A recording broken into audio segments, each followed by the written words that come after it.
نحمده ونصلي ونسلم على رسول النبي الكريم صلو علی الحبیب صلی اللہ علی محمد۔ اے عاشقان رمضان، ان قریب رمضان کا چاند نظر آنے والا ہے۔ اللہم بلغنا رمضان بصحت و عافیہ، آمین۔ اے اللہ ہمیں صحت و عافیت کے ساتھ رمضان المبارک نصیب فرما، آمین۔ بجاہ النبی الامین صلی اللہ تعالی علیہ وآلہ وسلم۔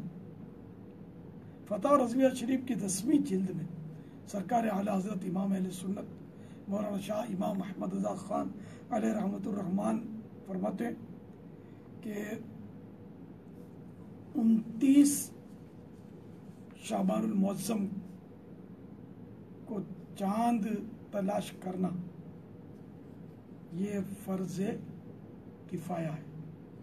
کچھ لوگ کر لیں تو کافی ہو جاتا ہے دوسروں کی طرف، البتہ جو بھی چاند تلاش کرے گا، جو دیکھنے کی کوشش کرے گا تو اس کو فرض کا ثواب ملے گا۔ اس لیے میں بھی نیت کرتا ہوں انشاءاللہ چاند دیکھنے کی کوشش کروں گا، آپ بھی نیت کیجیے جس چیز سے ممکن ہو۔ صلو علی الحبیب صلی اللہ تعالی تعالی علی علی محمد۔ اور جیسے ہی ہلال رمضان نظر آئے گا، چاروں طرف خوشی کے شادیانے بجنے شروع ہوں گے، اور مسجدیں آباد اور نمازیں اور نمازیوں کی تعداد اور نیکیوں کا دورہ ہو جائے گا۔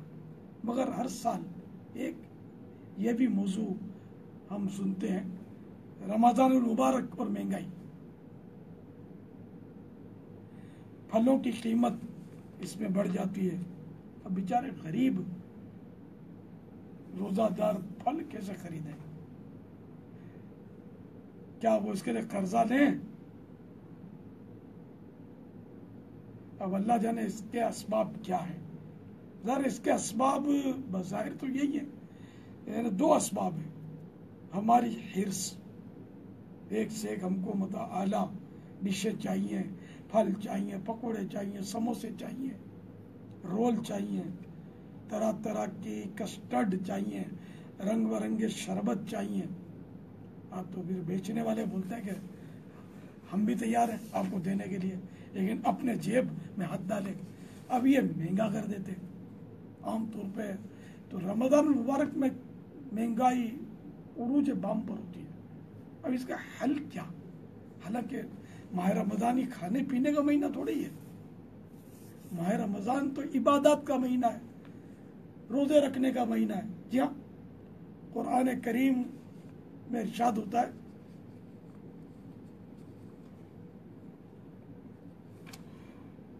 یا ایھا الذین آمنوا کتب علیکم الصیام کما کتب علی الذین من قبلکم لعلکم تتقون۔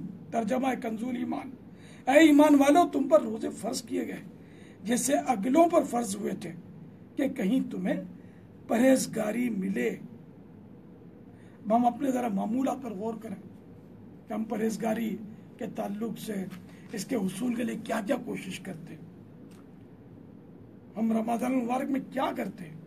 عبادت، نماز اور جماعت کی پابندی، تلاوت قرآن، با جماعت تراویح، حصول علم دین کے مدنی حلقوں میں مشغولیت، یا کچھ اور؟ اس ایک ماہ مبارک میں ہم خوراک کتنی کھاتے ہیں؟ حالانکہ وہ رات میں ہی کھانا ہوتا ہے، لیکن ہماری حالت کیا ہے؟ رات میں اس لیے ڈٹ کے کھاتے ہیں، افطار میں مغرب کے ٹائم بھی کھائیں گے، پھر کچھ دیر کے بعد مزید کھائیں گے، یا تراویح کے بعد کھائیں گے، پھر سحری میں کھائیں گے۔ تو افطار میں اس لیے ڈٹ کے کھاتے ہیں کہ دن بھر نہیں کھایا، اور سحری میں اس لیے ڈٹ کر کھاتے ہیں کہ دن بھر نہیں کھانا۔ تو یوں مطلب کھانے پینے میں اتنے مشغول ہو جاتے ہیں۔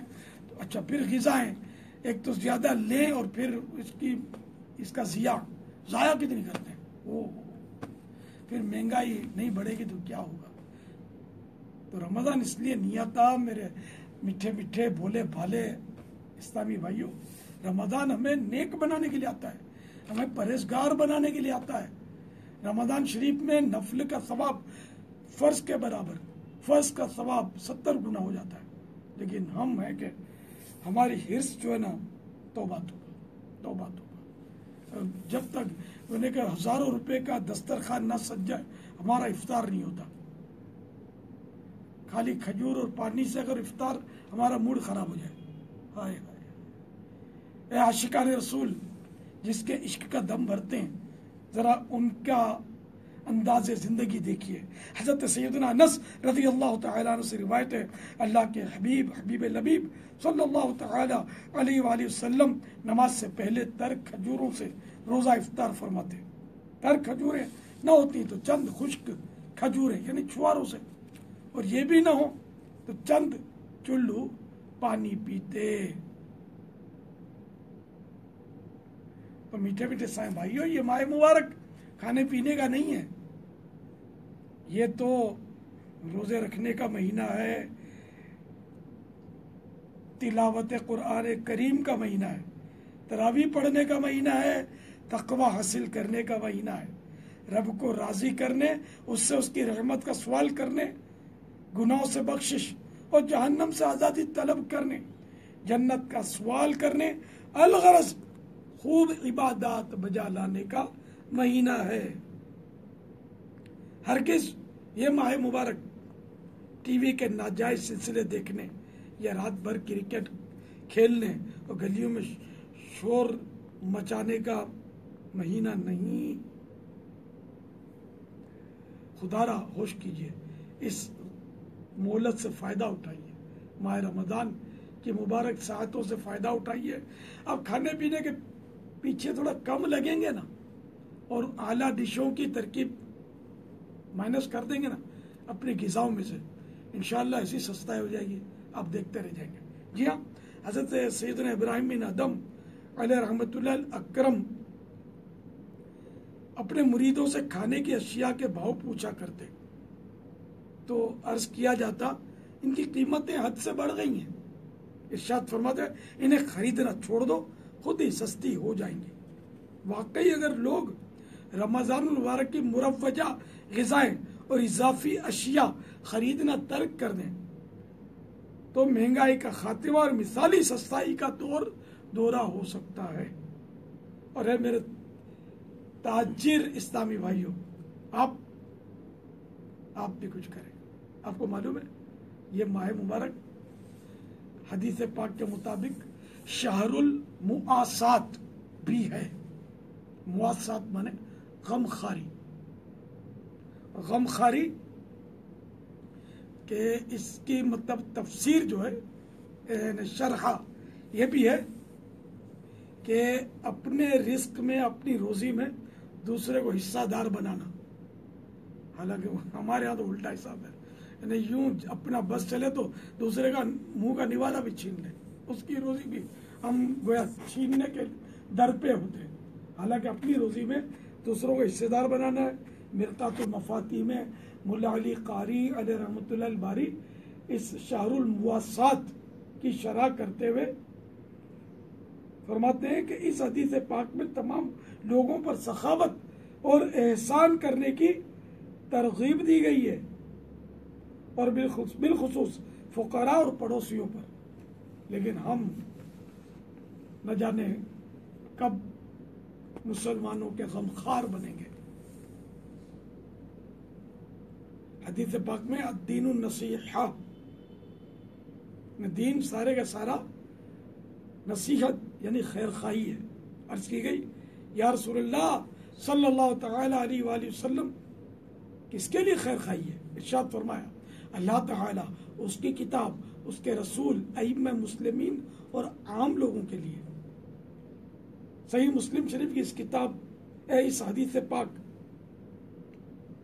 کے تحت جامع العلوم والحکم میں حضرت علامہ ابن رجب حنبلی علیہ رحمۃ اللہ القوی فرماتے ہیں عام لوگوں کے ساتھ نصیحت یعنی خیر خواہی یہ ہے کہ ان کے لیے وہی پسند کرے جو اپنے لیے پسند کرتا ہے، اور جو اپنے لیے پسند ہے، اور جو اپنے لیے ناپسند ہے ان کے لیے ناپسند کرے، ان پر نرمی کرے، چھوٹوں پر شفقت اور بڑوں کی تعظیم کرے، خوشی و غمی میں ان کا ساتھ دے اگرچہ اسے دنیاوی نقصان ہو، مثلا بھاؤ سستا کرنا اگرچہ تجارت سے ملنے والا نفع نہ ملے۔ تو معلوم ہوا کہ بھاؤ میں کمی کرنا بھی مسلمانوں کی خیر خواہی ہے، لہذا بالخصوص اس ماہ مبارک رمضان المبارک میں اور بالعموم سارا سال ہی اس عمل خیر کو اپنانا چاہیے۔ البتہ اگر کوئی اپنی چیز زیادہ نفع رکھ کر بیچتا ہے تو اس کو گناہگار نہیں کہا جائے گا، بشرطے کہ جھوٹ اور دھوکے سے کام نہ لے، لیکن ظاہر ہے بہت سارے فضائل سے ایسا شخص محروم ہو جائے گا۔ تو ہم تو چاہیے کہ ہم مسلمانوں کی غمخواری کریں، خیر خواہی کریں، ان کے ساتھ بھلائی کریں، احسان کریں۔ اللہ تعالی ہمارے رزق میں مزید برکت عطا فرمائے گا۔ صلو علی الحبیب صلی اللہ تعالی علی محمد۔ اللہ تعالی ہم سب کو رمضان مبارک کی برکتوں سے مالا مال فرمائے، آمین۔ ہمیں تندرستی دے کہ ہم خوب روزے رکھیں، نمازیں پڑھیں، تلاوتیں کریں، عبادتیں کریں۔ آمین۔ الحمدللہ ماہ رمضان مبارک میں دعوت اسلامی کے مختلف مدنی مراکز میں پورے ماہ رمضان کا اعتکاف ہوتا ہے۔ عالمی مدنی مرکز فیضان مدینہ باب المدینہ میں بھی ہوگا انشاءاللہ۔ آج رات بھی انشاءاللہ، آج جمعہ ہے، جمعہ مبارک ہوتا، آج رات بھی انشاءاللہ مدنی مذاکرہ استقبال رمضان، اور ہاں چاند دیکھنے کا منظر انشاءاللہ وہ براہ راست دکھایا جائے گا لائیو انشاءاللہ۔ باپا بہت سارے وہ دعاؤں کے لیے بھی عرض کر رہے ہیں، سب کے لیے دعا بھی اللہ فرما سب کی دیجیے۔ جائز مرادوں پر رحمت کی نظر فرما۔ آمین آمین۔ آپ کو سلام بھی کر رہے ہیں۔ علیکم وعلیکم السلام۔ سوال ہے؟ اکثر تو وہ دعاؤں کے لیے، سوال تو کوئی نہیں ہے، اچھا، بس ان کے لیے آپ دعا فرما۔ اللہ آپ کو خوش رکھے، اللہ ایمان سلامت رکھے۔ میرے لیے بھی صاحب مغفرت کی دعا کیجیے گا۔ بس ابھی سے رمضان المبارک کو بس اللہ کی رضا، اس کے پیارے حبیب صلی اللہ تعالی علیہ وآلہ وسلم کی خوشنودی کے مطابق گزارنے کی نیت کریں، اور ہم سب ایسے نیک بن جائیں کہ بس سارا سال آخری سانس تک بس نیک رہیں اور گناہوں سے دور و نفور رہیں۔ آمین بجاہ النبی الامین صلی اللہ تعالی علیہ وآلہ وسلم۔ یا اللہ ہمارے بیماروں کو صحت کاملہ عاجلہ نافعہ عطا فرما۔ آمین۔ یا اللہ ہمارے بے روزگاروں کو حلال و آسان روزی دے۔ آمین۔ الہ العالمین ہماری ہر جائز مراد پر رحمت کی نظر فرما۔ آمین۔ محبوب کی پیاری امت کی مغفرت فرما۔ آمین۔ صلی اللہ تعالی علی محمد، صلو علی الحبیب صلی اللہ تعالی علی محمد صلی اللہ علیہ وسلم۔